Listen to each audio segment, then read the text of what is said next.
Bonjour à tous et à toutes, bienvenue à cette nouvelle conférence de la série Parlons numérique, organisée par Bibliothèque et Archives nationales du Québec.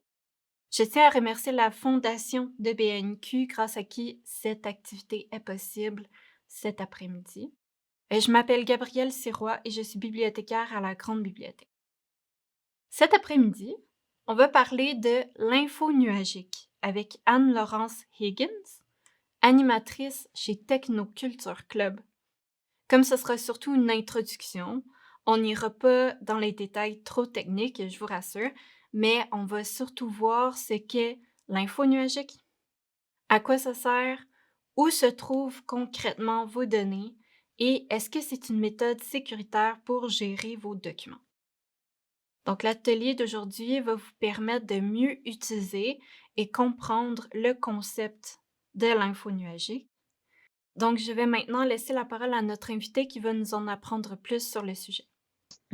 Alors bonjour tout le monde, je m'appelle Anne-Laurence, je travaille pour le Technoculture Club et on est un organisme situé à Montréal qui se spécialise dans la création et la diffusion de contenu sur la littératie numérique. Donc, avant de commencer, je voudrais juste vous assurer que c'est normal qu'on ne maîtrise pas tout le contenu après l'atelier qui vient. C'est préférable de ne pas essayer de tout se souvenir par cœur, mais plutôt de saisir les concepts et les stratégies reliées à l'utilisation des technologies, parce qu'on va avoir beaucoup de contenu, comme on a dit, donc je ne veux pas que vous vous sentiez stressé si vous ne vous rappelez pas de tous les détails. Donc, on a aussi une fiche résumée qui va être, qui, si ce n'est pas déjà fait, va être envoyée à la fin de l'atelier. Donc, c'est une autre, une autre raison de ne pas se stresser là, avec retenir tous les petits détails. On veut plutôt avoir une vue d'ensemble, puis les détails, vous pouvez vous les revisiter plus tard. On va commencer notre atelier qui s'appelle, on va le dire, Introduction aux données info-nuagiques. Donc aujourd'hui, ce qu'on va faire, notre programme, c'est on va, voilà, commencer par voir c'est quoi la définition de l'info nuagique, et voilà comment on l'utilise, à quoi ça sert. Ensuite, on va voir, les enjeux éthiques qui sont liés, à l'info nuagique et finalement, après tout ça, on va, voir, comment, choisir un fournisseur. Donc un service, une compagnie qui va nous offrir un service d'info nuagique. Donc, d'abord, qu'est-ce que l'info nuagique? Le site Cliquer Justice définit le concept comme suit. Le nuage informatique, info nuagique ou cloud en anglais, c'est un système d'archivage des fichiers qui se fait entièrement en ligne et au lieu d'être sauvegardé sur notre appareil, donc sur notre tablette, notre ordinateur, notre cellulaire, notre téléphone intelligent plutôt, nos fichiers sont gardés sur des serveurs d'une compagnie qui administre le nuage. Le nuage informatique, ça nous permet d'avoir un accès à nos fichiers en se rendant sur un site web ou en nous connectant à notre compte. Donc ça nous permet d'accéder à nos fichiers depuis n'importe quel ordinateur, tablette, téléphone intelligent. En plus, les fichiers, vu qu'ils sont, leur stockage n'est pas sur notre appareil, ben, ça ne prend pas d'espace sur notre appareil. Donc, il faut nécessairement être connecté à l'Internet pour pouvoir utiliser l'info nuagique puisque le nuage est sur Internet. On a vu voilà, notre définition de selon Cliquer Justice qui est assez globale finalement. On va aller voir en pratique qu'est-ce que c'est. Donc, on peut déjà le rentrer avec des exemples. Donc, vous avez déjà probablement entendu parler de iCloud, pCloud, OneDrive, Google Drive ou Dropbox pour nommer seulement ceux-ci qui sont les plus populaires et les plus connus.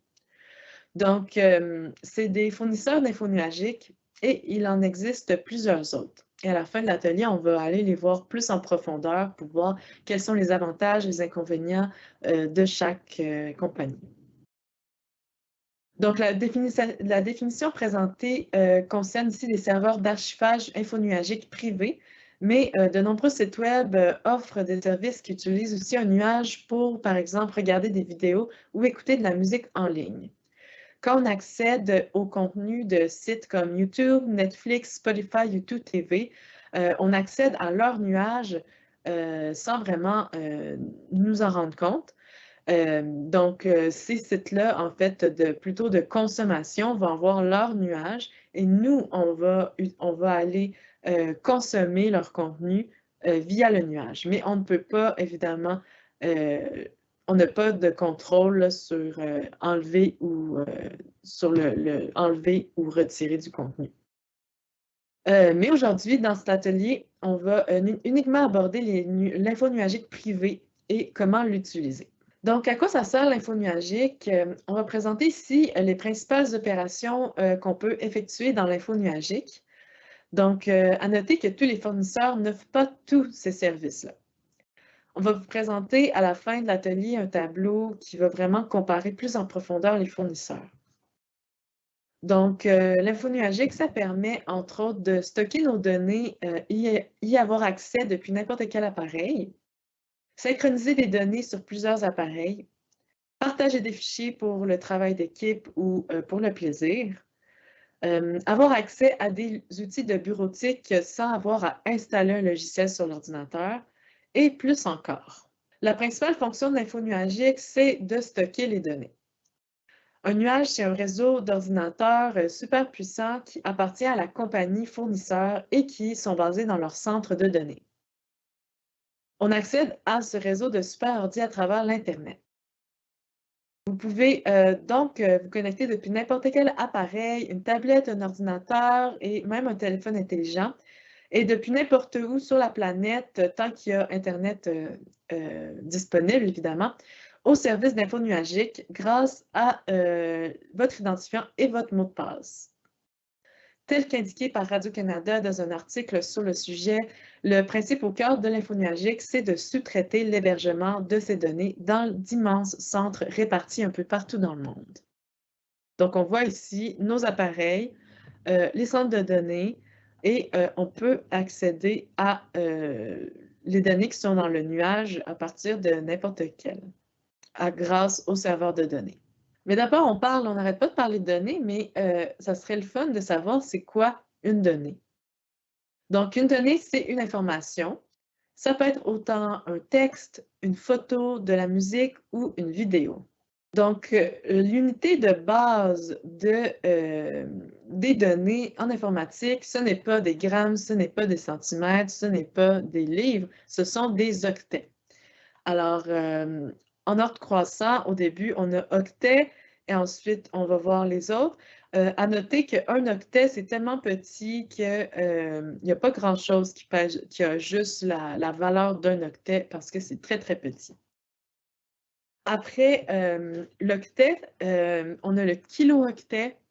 Si on multiplie encore par 1000, on a le mégaoctet, le gigaoctet et même le téraoctet.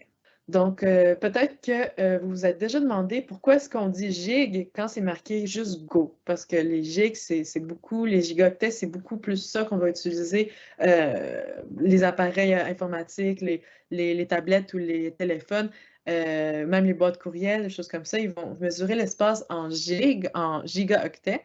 Mais on voit toujours GO, donc on se demande pourquoi est-ce que c'est Go et pas, on ne dit pas Go alors que c'est marqué Géo. Eh bien, c'est simplement parce que ça veut dire gigaoctet et on le surnomme finalement gig.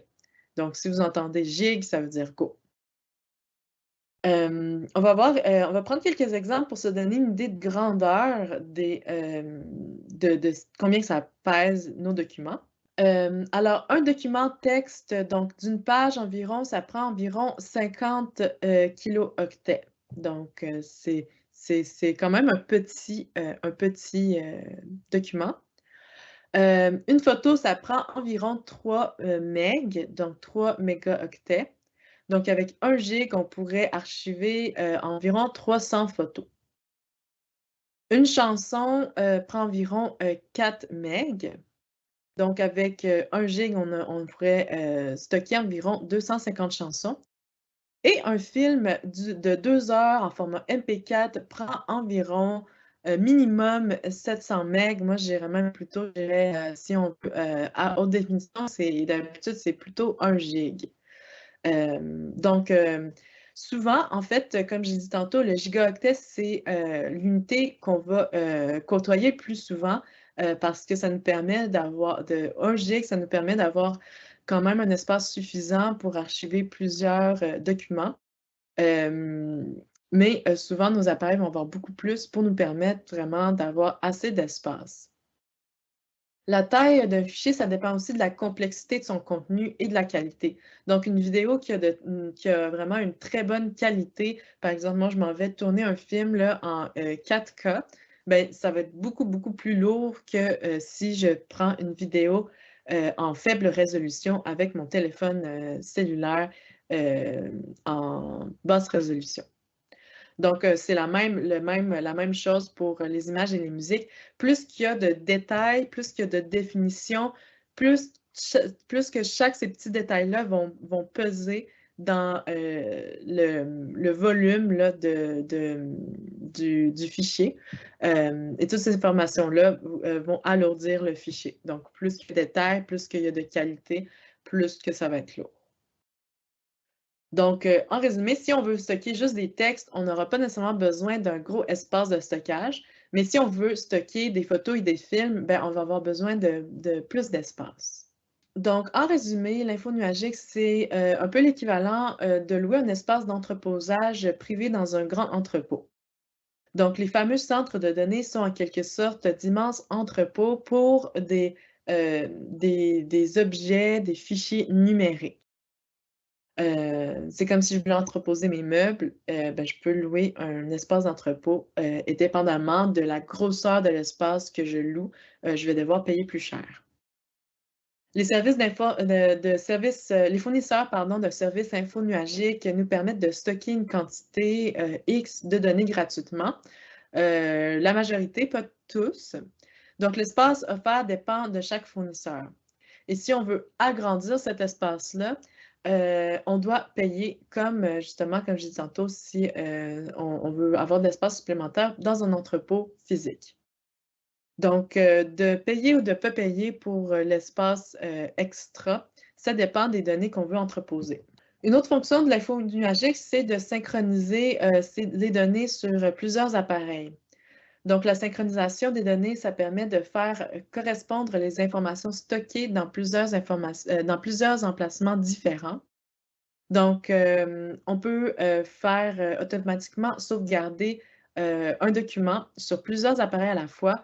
Et ce document-là va être archivé et on va pouvoir le modifier à partir du nuage. Et c'est très utile, on va le voir plus tôt, là, mais c'est très utile pour le travail en équipe ou si on voyage beaucoup et on travaille sur plusieurs appareils en même temps. On peut utiliser la synchronisation des contacts, des courriels et des agendas. Par exemple, si on active la synchronisation de notre agenda sur 2 appareils ou plus et qu'on ajoute un événement à notre agenda, par exemple une réunion, cet événement-là va être ajouté aussi sur, l'agenda des autres appareils sans qu'on ait besoin de faire une action. Les modifications se font en direct lorsqu'on est connecté à internet. Donc pour éclaircir un peu ça aussi, c'est un peu le même principe. En fait, on change le calendrier, à partir de si on veut l'info nuagique et comme ça, l'événement nouveau qu'on va créer va, pouvoir être modifié, à travers, notre téléphone aussi. Donc j'aurais pas à aller dans tous mes appareils, aller ajouter l'événement pour être sûre de ne pas oublier ma réunion. Donc c'est très pratique dans un monde où on a beaucoup de réunions. Donc on peut aussi décider d'utiliser le nuage seulement depuis le site internet du fournisseur ou en installant un dossier sur, notre ordinateur. Tous les documents ajoutés ou modifiés dans le dossier qu'on va, ajouter sur l'ordinateur vont être aussi, modifiés sur le nuage et sur les autres appareils où on aura installé le même dossier. Donc, le document sur lequel on travaille depuis la maison sera également modifié sur l'ordinateur de votre travail, par exemple. On n'aura pas à se l'envoyer par courriel plusieurs fois ou à le mettre sur les clés USB et à se demander constamment si on a la bonne version ou non, si on est en train de perdre du temps ou non. L'info nuagique, j'ai dit tantôt, c'est aussi vraiment, pratique pour envoyer des fichiers volumineux facilement.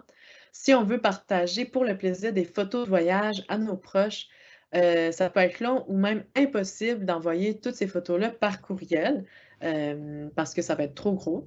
Donc, à la place, on peut créer un dossier sur notre nuage avec, qui contient les photos et on peut, autoriser l'accès, aux personnes à qui on veut montrer les photos, souvent à travers leur adresse courriel. Donc moi, par exemple, je me ferais un dossier avec mes photos de voyage et j'autoriserais, certaines adresses courriel, par exemple l'adresse courriel de ma mère et l'adresse courriel de mon frère, par exemple, à entrer dans, le dossier pour qu'elles puissent voir mes photos de voyage sans que j'aie à prendre le temps de les envoyer par courriel, soit une par une ou que ça prenne trop de temps.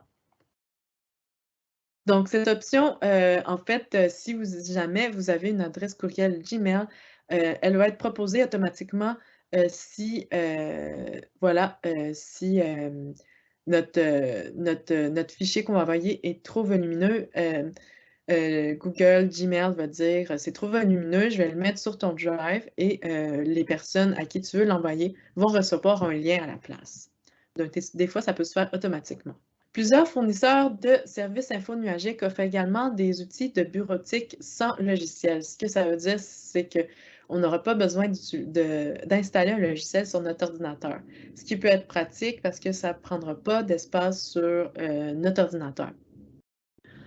Cette option, peut permettre d'écrire un texte, de travailler dans un tableur, donc on veut dire on parle d'un tableau type Excel. Dans une présentation, comme j'ai là en ce moment, une présentation, de diaporama, directement depuis le navigateur, sans avoir à télécharger un logiciel. Les documents sont enregistrés dans le nuage et au fur et à mesure qu'on les modifie et on peut aussi avoir accès aux anciennes versions des documents si on se rend compte qu'on a fait une erreur dans la création, de nos documents. Ces services nous permettent en plus de travailler en même temps dans le même document, ce qui peut faciliter, la collaboration, le travail en équipe à place de, voilà, de se passer une clé USB de collègue à collègue. On, fait juste travailler ensemble sur le même document, tout simplement, à partir d'appareils différents. Ça peut être aussi, voilà, pratique, comme on a dit tantôt, si, nous-mêmes, on travaille, sur plusieurs ordinateurs ou sur plusieurs appareils en même temps. Ça par exemple, je suis en voyage, j'ai apporté juste ma tablette, j'ai pas mon ordinateur. Si le document sur lequel je travaille, est dans un nuage, ben, je peux y accéder aussi avec ma tablette et continuer à utiliser mon document. Le nuage, c'est un peu mystique, ben, on aimerait ça savoir où est-ce que ça se trouve, ces données-là, ce nuage-là. Donc le nuage, tout comme, tout ce qui circule sur internet, ça se trouve à quelque part de physique. Ce quelque part de physique-là, c'est des serveurs qui, eux, se trouvent, dans des centres de données qui sont, vraiment, immenses. Donc, on peut voir ici une, image satellite, ce qui est rare, d'un centre de données, qui appartient à Amazon dans le nord de la Virginie, à Crystal City. Donc l'image, c'est en fait une capture d'écran du site internet GeekWire. On ne sait pas combien il mesure, mais ce qu'on sait, c'est qu'il y a un futur centre de données de la compagnie Qscale qui va bientôt s'installer à Lévis et qui devrait mesurer plus de 900 000 pieds carrés. Donc un centre de données, ça prend énormément de place. Le fonctionnement même de l'info nuagique, ça, rend difficile de tracer où sont exactement nos données. Parce que pour éviter de perdre ou de se faire voler des données personnelles, les données sont en fait fractionnées et réparties dans, plusieurs, endroits. C'est pourquoi le nuage se compose de plusieurs sites physiques, souvent disposés aux quatre coins du monde. Les données sont stockées à un certain endroit et sauvegardées à un autre endroit. Elles peuvent aussi se promener d'un endroit à un autre, donc en cas de panne ou de catastrophe naturelle, on a instantanément accès à la copie des données.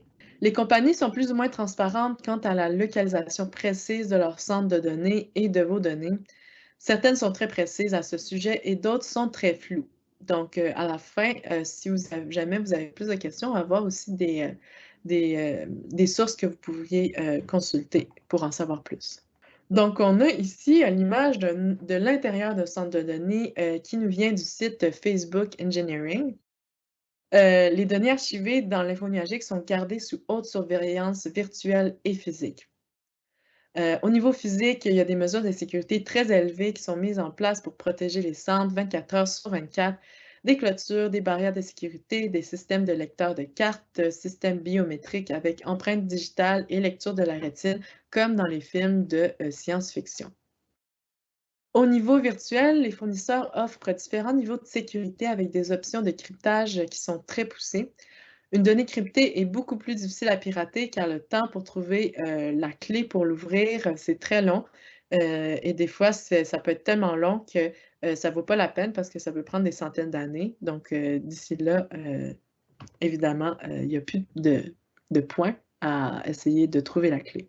Donc, les données, à cause de ça, à cause de cette sécurité-là, les données sont souvent en lieu plus sûr sur l'info nuagique que sur notre ordinateur à cause du haut niveau de sécurité. Donc, de nombreuses compagnies et gouvernements utilisent maintenant les services d'info nuagique pour stocker leurs données, car le service est plus sécuritaire que s'ils entreposaient eux-mêmes leurs données.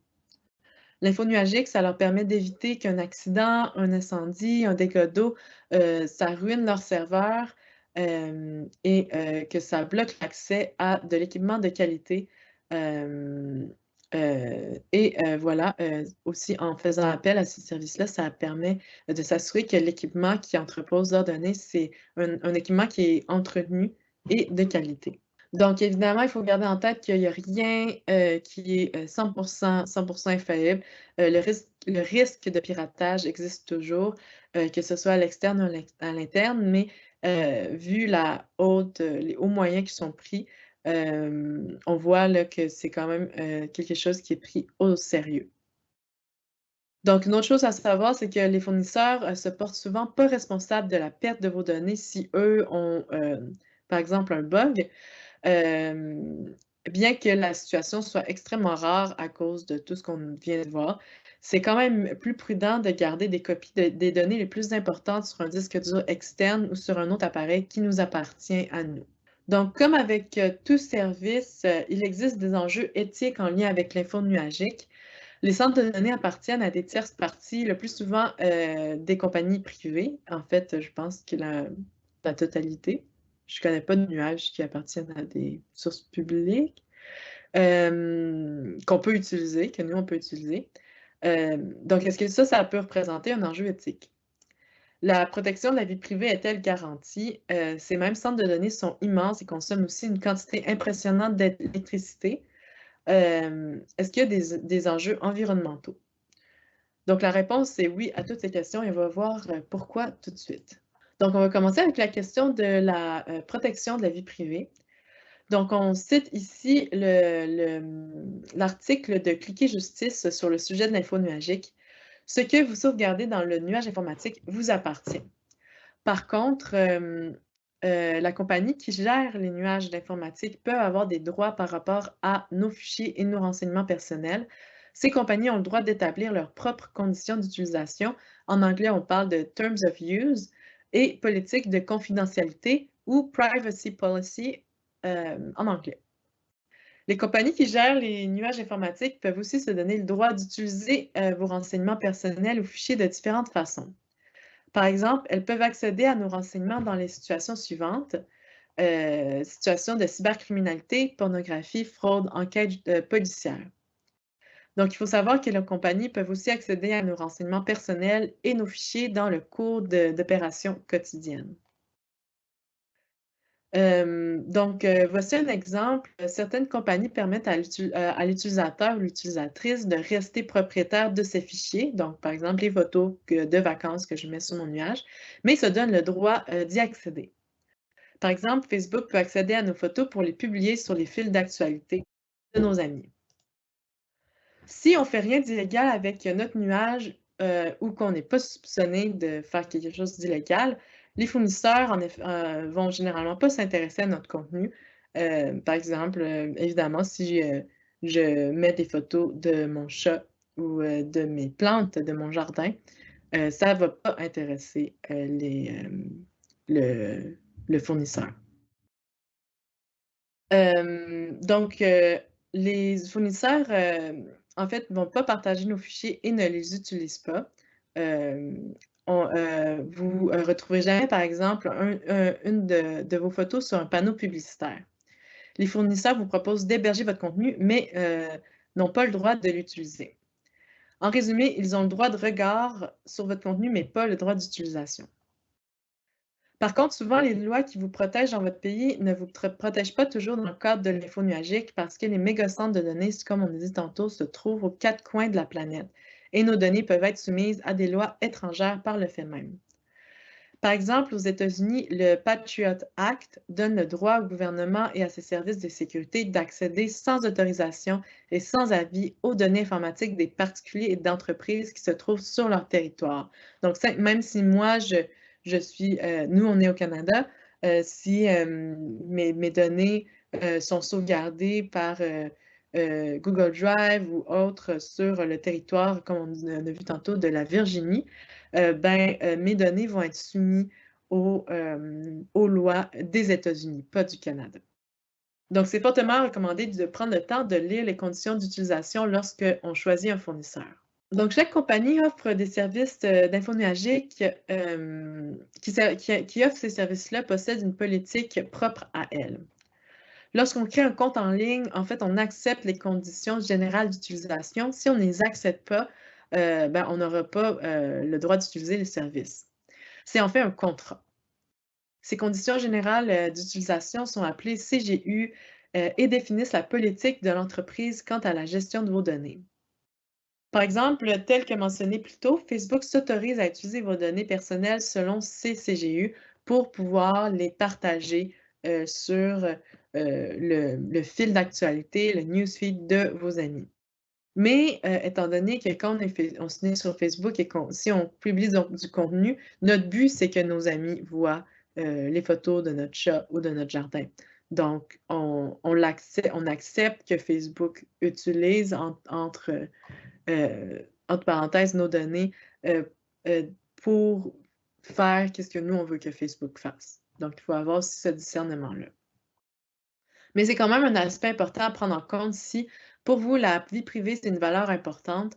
Donc, on vous recommande de lire ce contrat-là, mais on sait aussi que c'est vraiment difficile à comprendre et long dans un langage judiciaire peu accessible.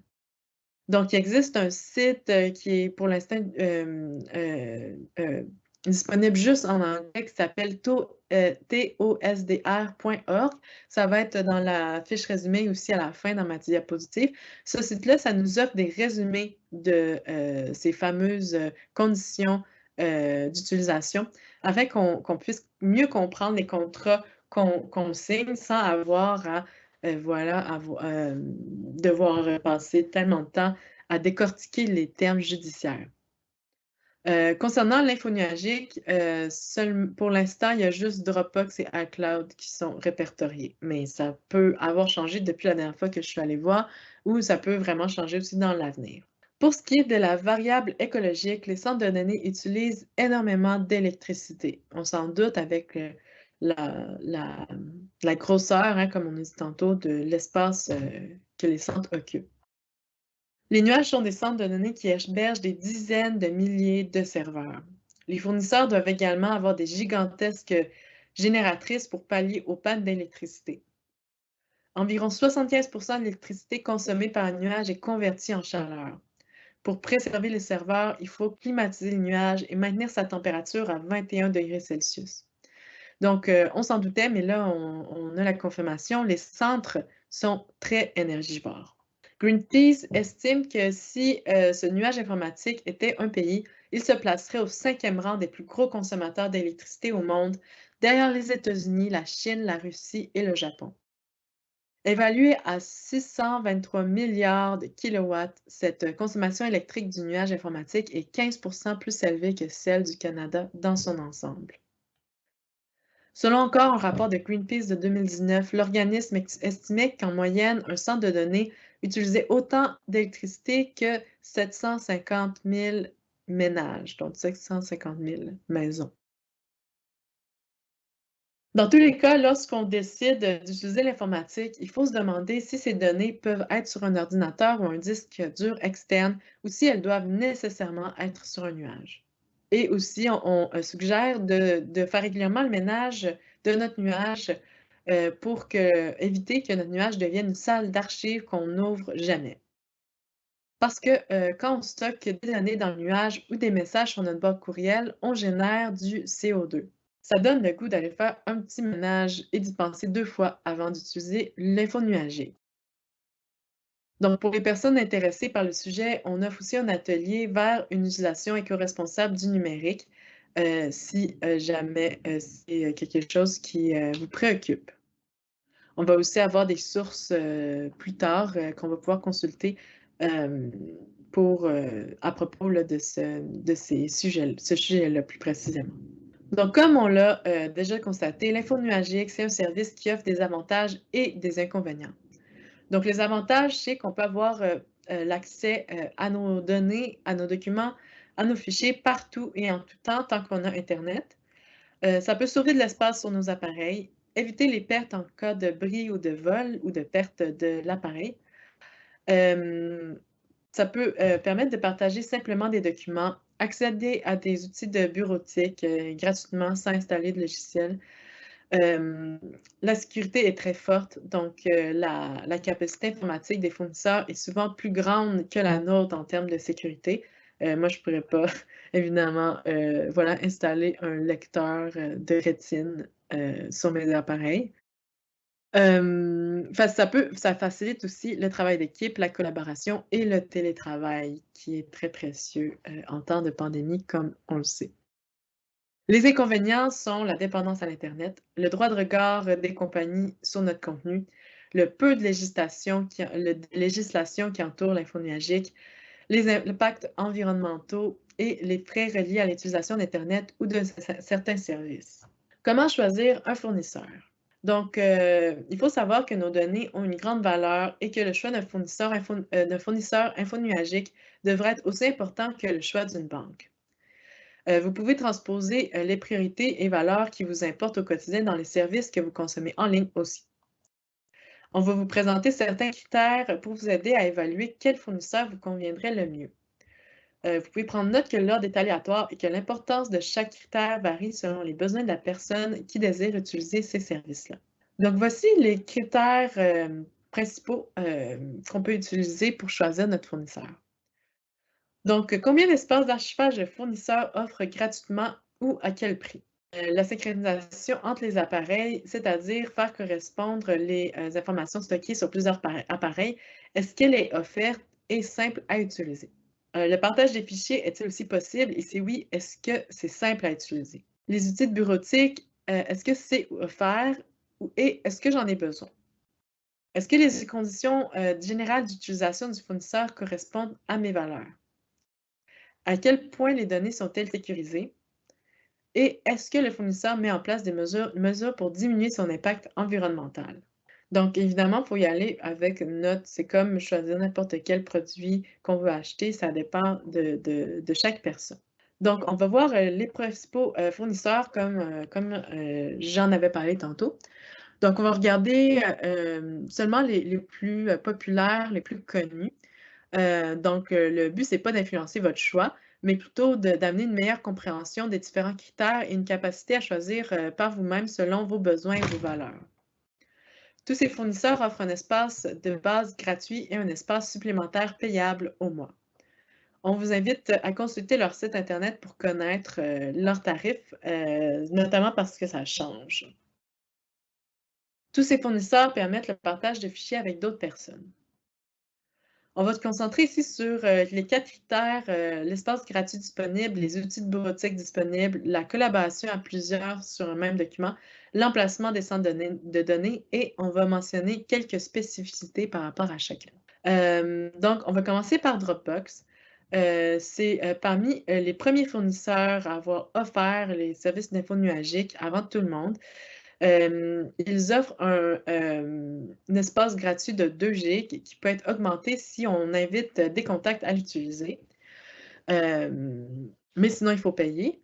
Les outils de bureautique et de collaboration sont offerts. Les centres de données de Dropbox sont situés aux États-Unis.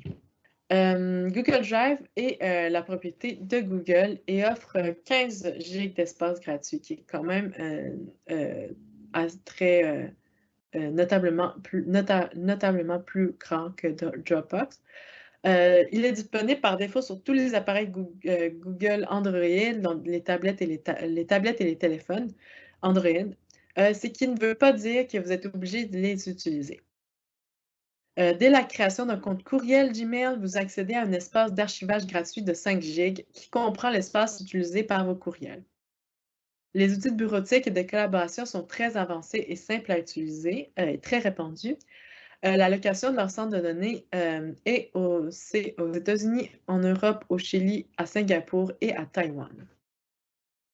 iCloud, c'est la propriété de la compagnie Apple et offre 5 gigs d'espace gratuit. Il est disponible par défaut sur tous les appareils Apple, donc Mac, iPhone, iPad. Mais attention, iCloud est activé automatiquement sur les appareils d'Apple, ce qui ne veut pas dire que vous êtes obligé de les utiliser. Ça peut être important d'aller dans nos réglages pour choisir ce qu'on veut synchroniser ou non pour ne pas dépasser l'espace gratuit si on n'en a pas besoin. Ce nuage est pratique pour les personnes qui utilisent plusieurs appareils Apple car elles peuvent facilement transférer des données d'un appareil à l'autre. On peut aussi se connecter au service depuis des appareils d'autres marques qu'Apple, et que ce soit un ordinateur, une tablette ou un téléphone. iCloud n'offre pas d'outils de bureautique et de collaboration. Et un point intéressant à noter, c'est que iCloud stocke ses données via les services Google et Amazon. Donc, iCloud, c'est pratique plus pour les gens qui veulent juste stocker des données et pas les modifier ou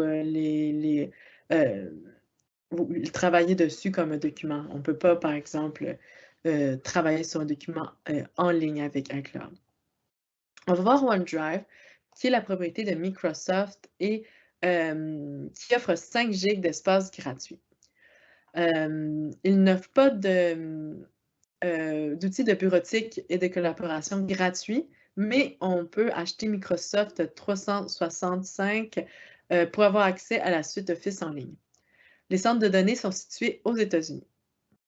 Et finalement, pCloud, qui est un peu le moins connu, mais qui est quand même le connu, offre 4 gigs d'espace gratuit et peut être augmenté jusqu'à 10 gigs si on invite nos contacts à l'utiliser. pCloud n'offre pas d'outils de bureautique et de collaboration, à moins d'avoir un compte business, donc ça doit coûter plus d'argent.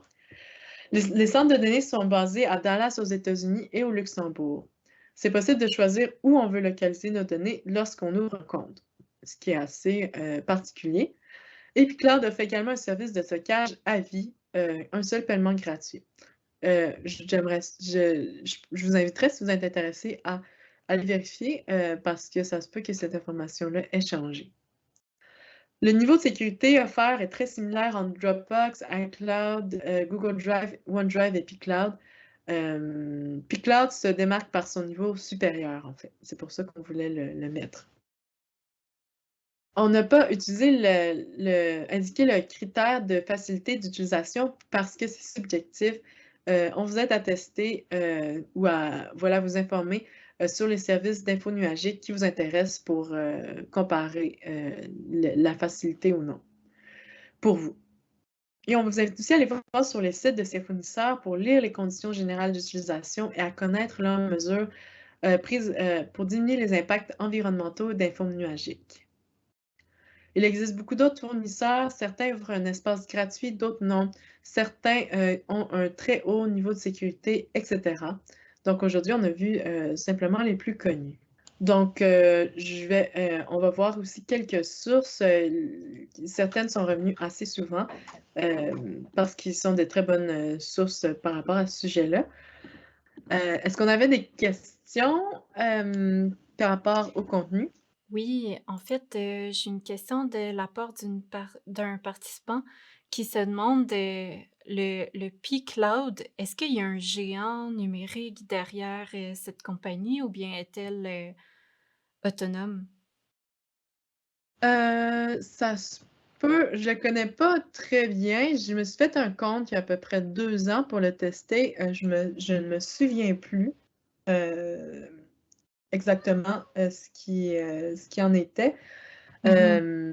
Je pense que les 2 sont possibles. En fait, ça se peut qu'ils utilisent comme iCloud qui utilise des sous-traitants, si on veut. Mais il y en a vraiment qui sont plus indépendants. Euh, mais c'est aussi, tu sais, c'est très. Ils sont pas, comme on a dit tantôt, ils sont pas tous transparents. Tu sais, des fois, c'est un peu des, si on veut, des. Ils vont pas nécessairement le dire ou ils vont pas nécessairement rendre l'information publique par rapport à ça non plus. Fait que, donc, je vous invite à aller sur le site d'Epicloud. Puis si c'est une information qui est publique, en fait, ça va probablement être très facile à trouver, soit dans leur description, soit dans la foire aux questions. Oui, c'est ça. Puis dans le fond, sur leur page Wikipédia, en tout cas, ça mentionne aucune, compagnie mère. Puis ça mentionne aussi la date de la création de pCloud qui est 2013, si je me, fourvoie pas. Aussi, si vous désirez plus d'informations sur les différents, services, de d'infos nuagiques, je vous suggère d'aller voir sur Wikipédia aussi, qui était quand même une bonne source pour, avoir un portrait global de l'histoire de ces, services-là. Ah oui, aussi, il y a Raymond qui demande: «Est-ce qu'on peut supprimer des données dans iCloud?» Oui. iCloud, je dirais d'expérience. Moi, c'est le plus un peu difficile, si on veut, à utiliser. Difficile ou facile, dépendamment de ce qu'on veut faire. Parce que euh, iCloud va synchroniser. Par exemple, si je prends des photos de mon chat, voilà, mon pauvre chat qui est ici. Je prends 50 photos de mon chat avec mon téléphone, puis j'active iCloud. Si j'active iCloud, et on peut choisir qu'est-ce qu'on veut synchroniser, qu'est-ce qu'on veut qui se retrouve sur le cloud. Donc, moi, je voudrais les photos, puis disons des enregistrements audio, parce que quand je vais à quelque part, je prends des notes vocales. Donc, j'active le iCloud pour les photos et pour les notes vocales. Sauf que je peux pas, c'est tout ou rien. Donc, si j'active les photos, il va y avoir les 50 photos de mon chat sur le cloud. Et je peux pas choisir si je veux, par exemple, juste la moitié. Si je voudrais juste avoir 10 photos de mon chat sur le cloud, je ne peux pas faire ça avec iCloud. iCloud, on peut choisir quelle catégorie de données on veut synchroniser, mais si on les synchronise, il faut synchroniser tout. Donc ça, c'est un petit peu, c'est ça qui est facile finalement à utiliser pour les gens qui veulent juste avoir toutes les photos. Alors, ils n'ont pas à choisir un par un chaque photo. Donc, moi, je veux les 50 photos de mon chat. Donc, je vais faire sélectionner chaque photo puis dire que je veux les mettre sur le cloud. On peut juste activer un bouton puis dire toutes mes photos sont sur le cloud. Par contre, si on veut juste une partie des photos sur le cloud, on ne peut pas le faire. Donc, c'est pas que c'est difficile à utiliser, c'est juste que c'est moins pratique si je voudrais juste avoir 5 photos de mon chat sur le iCloud. Donc, c'est ça, finalement, le iCloud, c'est plus un service vraiment de stockage que de. C'est plus un service de synchronisation, je dirais, parce que ça va synchroniser toutes les photos plutôt qu'un service de stockage qui va stocker juste ce que moi, je lui dis de stocker. Je ne sais pas si ça répond à votre question. Je sais qu'iCloud, c'est un petit peu moins facile à comprendre. Mmh. Mais est-ce qu'on peut gérer après ça nos documents dans iCloud en tant que tel? Ou bien ça il va toujours y avoir le lien entre iCloud et notre appareil? Toujours, toujours? On peut le désactiver, oui. Par Mmh exemple, si j'ai mis les 50 photos de mon chat dans le iCloud, je peux mh. les enlever si, je veux. Je dois juste OK. désactiver, par exemple, dans votre appareil, il va avoir, surtout là, dans les tablettes, les téléphones, il va avoir, l'onglet iCloud, et là, je peux, décider d'activer ou désactiver par exemple, on peut synchroniser tout, mais c'est beaucoup trop, puis on va clairement dépasser les 5 gigs. Mais je pourrais, décider de synchroniser ou de désynchroniser mes photos. Et si je les désynchronise, ben, ils vont plus, normalement être dans le cloud. Oui. OK. Donc, ce serait vraiment au niveau de l'appareil qu'il faudrait, gérer la synchronisation plutôt que, de gérer les documents dans iCloud, directement. C'est une autre chose qui est un petit peu difficile à comprendre, c'est que c'est pas du tout la même chose sur nos appareils, puis sur les appareils mobiles, puis sur j'imagine là, le Mac. Encore une chose qui est un petit peu, qui est selon moi un peu un inconvénient, mais qui peut être pratique selon notre utilisation, c'est que iCloud va aussi synchroniser. Si on dit qu'on veut synchroniser les fichiers sur notre ordinateur, on ne peut pas choisir lesquels, il faut synchroniser tout notre ordinateur. Donc, si on est quelqu'un qui fait du télétravail beaucoup, va avoir beaucoup de fichiers sur notre ordinateur, ben, on ne peut pas choisir de synchroniser juste un dossier ou juste un fichier. Il faut synchroniser tout ce qu'il y a sur l'ordinateur. Donc, c'est comme vraiment au moins 1 téra en général. Donc, oui, donc c'est la même chose comme que j'ai expliqué pour les photos. On peut, quand on parle d'ordinateur, c'est encore tout ou rien, mais si on veut les enlever, on va Mmh. devoir synchroniser puis ensuite, les enlever. OK. Si on Fait que c'est un peu iCloud, je vous invite si c'est quelque chose que vraiment vous voulez utiliser pour votre ordinateur, je vous invite à vous informer avant parce que ça peut être super pratique pour les gens, que l'ordinateur, c'est leur travail ou que c'est un ordinateur de travail justement. Hem, Pardon, j'ai tassé mon chat. Oui, ça a l'air de l'intéresser beaucoup l'info Oui, nuagique. hem oui, c'est ça, mais le iCloud, c'est un petit mouton noir dans ça. Il est un petit peu, il est quand même un peu différent d'utilisation que les autres, mais c'est ça, si, c'est notre ordinateur de travail, on veut vraiment que tout, tout, tout, tout, tout soit synchronisé, au cas où qu'on perde l'ordinateur ou qu'il y a un bug et qu'on doit tout l'effacer. Hem Ça peut être intéressant, mais sinon, à cause du fait qu'on ne peut pas choisir qu'est-ce qu'on sauvegarde de l'ordinateur, il faut sauvegarder tout, ben là, on monte vraiment là, dans les centaines, de gigaoctets, même le téraoctet et ça coûte très cher. Ben, ça coûte très cher. Ça coûte, très cher si on n'en a pas besoin, mais c'est sûr que si on en a vraiment besoin puis que notre, compagnie ou notre travail ou de quoi nous permet de le faire, ça peut être utile parce que là, on n'a pas même concept qu'avec mes 50 photos de chat, on n'a pas besoin de dire à l'ordinateur: «Je veux ça, ça, ça, ça», puis tu sais, sélectionner tout. Ça va automatiquement le contenu de l'ordinateur au complet va être sauvegardé, dans le iCloud. Mais, Mmh. c'est ça, c'est beaucoup de données, donc évidemment, ça va être un forfait qui est plus dispendieux. Parfait, merci beaucoup.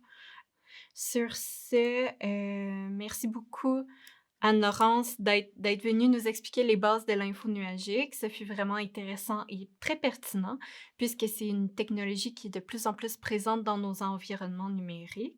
Il y a aussi le site web de Technoculture Club qui, fait le lien avec une autre page web, d'un organisme qui s'appelait Alpha Numérique. Donc, n'hésitez pas à aller naviguer sur ces 2 sites web-là pour avoir plus d'informations et ou vous rappeler les notions qui ont été vues aujourd'hui.